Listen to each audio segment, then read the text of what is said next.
নির্বাচনী প্রচার তুলবে গোটা রাজ্য জুড়েই।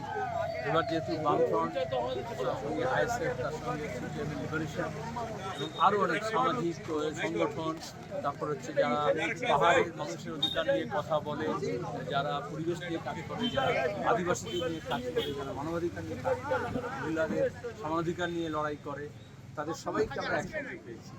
এবং গোটা রাজ্যে আসলে বিজেপি যে ফাঁসিবাদী যে শক্তির উত্থান হয়েছে এবং সাম্প্রদায়িকতার যে বিভাজন, কালকেও দেখলে হিমন্ত বিশ্ব শর্মা এখানে এসে উত্তরবঙ্গে কুচবিহারে ওদের হচ্ছে ডগ হুইসেল আছে, মুখে বলে বাংলাদেশি মুসলমান, বাংলাভাষী মুসলমানদের সম্পর্কে ওদের হচ্ছে এটা শব্দ। এসআইআরও এইভাবেই তারা বাদ দেওয়ার চেষ্টা করেছিল, কিন্তু কালকে সুপ্রিম কোর্ট চড় মেরেছে ওদের গালে। কারণ বাদ করেছে তো অনেক হিন্দুও আছে, আদিবাসীও আছে, তপশিলি আছে, মতুয়া আছে, উদ্বাস্তু আছে। ওরা আমাদের দেশের যে সাংবিধানিক যে কাঠামো তাকে ভাঙতে চাই।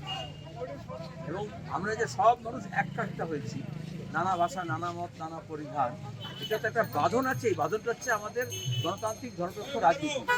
বিজেপি ওইটাকে শেষ করতে চাইছে যাতে মানুষের ঐক্যটা আলগা হয়ে যায়।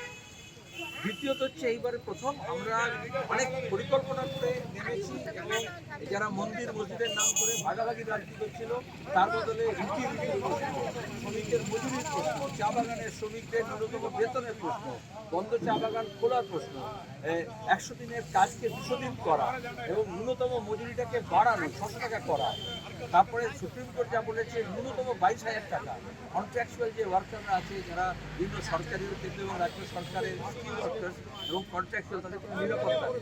তাহলে এখন বিজেপি তৃণমূলকেও যারা সারা জীবন কোনোদিন কাজের কথা, বেকারির কথা বলেনি, তারাও কিন্তু পশ্চিমবঙ্গে ভোটে এসে এখন বলছে চাকরির কথা। মিথ্যে কথা বলেছিল বছরে 2 কোটি বেকারকে কাজ দেবো, 11 বছরে 22 কোটি করে কাজ হয়ে যেত। এখন এসে বলছে পশ্চিমবঙ্গে কিন্তু 1 কোটি বেকার কাজ দেবে। ওদের ডবল ইঞ্জিন সরকার। মণিপুরের প্রতিনিধি দেখছি কীভাবে জাতিদঙ্গা হচ্ছে, কীভাবে উত্তরপ্রদেশে নয়ডাতে ন্যূনতম বেতন চাইবে শ্রমিকরা, তার উপরে জুলুম করছে, গ্রেপ্তার করেছে আমাদের নেতাদেরকে, অ্যাক্টিভিস্টদেরকে। আবার মিরাটে যারা ব্যবসায়ী 50-55 বছর ধরে যারা দোকান চালাচ্ছে, সেই দোকানগুলো বুলডোজার দিয়ে ভেঙে দিচ্ছে। এই বুলডোজার রাজনীতির বিরুদ্ধে এবং পশ্চিমবঙ্গে তৃণমূল বিজেপিকে হাত ধরে নিয়ে এসছে। আর এই জন্য তৃণমূল এখন দেখবে ওয়াকআপ নিয়ে, এসআইআর নিয়ে, তারপর হচ্ছে তোমার ওবিসি নিয়ে বিজেপি যা এজেন্ডা ওরা তাই করেছে। তো মানুষ এখন বুঝেছেন এবং এই জন্য বিজেপি এবং তৃণমূল উভয়কে হারানোর জন্য বামপন্থীর একটা আছে। বাংলাকে বাঁচাতে চাই, দেশ বাঁচবে যদি বাংলা না বাঁচে, আর বাংলা বাঁচবে যদি বাংলা মানুষের ঐক্যকে আমরা সংহত করতে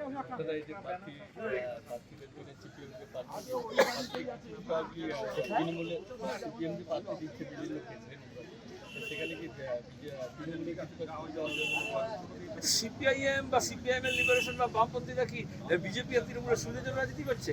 আমাদের শ্রমিকদের যাতে সুবিধা হয়, কৃষকদের যাতে সুবিধা হয়, ক্ষেত মজুরদের, দিন মজুরদের, মহিলাদের, বেকার যুবদের, ছাত্রদের যাতে কিছু সুবিধা হয়, এই জন্য লাল ঝান্ডা রাজনীতি করে, চোর চোরটাদের সুবিধার জন্য না।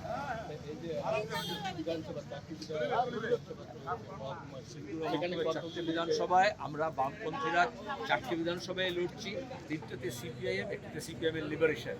এবং নকশালপন্থীরা আলাদা হয়ে যাওয়ার পর থেকে এই প্রথম পশ্চিমবঙ্গে আমরা একসঙ্গে বিধানসভা নির্বাচন লড়ছি। এটা ঐতিহাসিকভাবে একটা অনেক গুরুত্বপূর্ণ বিষয়। আর এখানে দাঁড়িয়ে খেটে খাওয়া মানুষ তারা ঐক্যবদ্ধ হচ্ছে। এখানে লুটেরাদের বিরুদ্ধে যাদের সমস্ত কিছু লুট হচ্ছে, নদী, পাহাড়, টিলা, গাছপালা, জঙ্গল, চর সব লুট হচ্ছে, সেই লুটের বিরুদ্ধে লড়াই। বালি তুলছে তৃণমূল আর বিজেপি নদীটাকে বেঁচে দিচ্ছে, গাছ কাটছে তৃণমূল আর বিজেপি জঙ্গলটা বেঁচে দিচ্ছে। এই জন্য আমাদের জঙ্গলও বাঁচাতে হবে, গাছও বাঁচাতে হবে, আর সেই জন্য বামপন্থীদের প্রতিষ্ঠান দরকার।